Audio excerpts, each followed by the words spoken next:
முத்துவின் வின்எஸ்எஸ் brand அரிசிகள் தரத்திலும் சுவையிலும் என்றும் number 1. Madurai மேலூரைச் சேர்ந்த கதிரேசன், மீனாட்சி தம்பதி நடிகர் தனுஷை தங்களது மகன் என்று உரிமை கொண்டாடி வந்தனர்.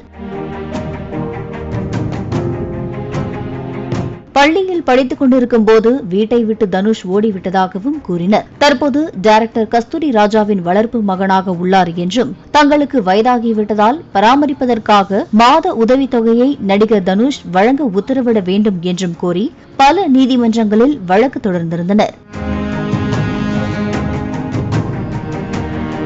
இந்நிலையில் வயது முதிர்வு மற்றும் உடல்நலக்குறைவு காரணமாக கதிரேசன் மதுரை அரசு ராஜாஜி மருத்துவமனையில் சிகிச்சை பலனின்றி நேற்று மரணமடைந்தார். கதிரேசன் உடல்நிலை மோசமாக உள்ளதாகவும், வழக்கின் விசாரணைக்காக அவரது மரபணுவை சேகரித்து பாதுகாக்க வேண்டும் என கூறி அவரது மனைவி மீனாட்சி மற்றும் வழக்கறிஞர் டைட்டஸ் ஆகியோர் மருத்துவமனை முதல்வரிடம் கோரிக்கை மனு அளித்ததும் குறிப்பிடத்தக்கது.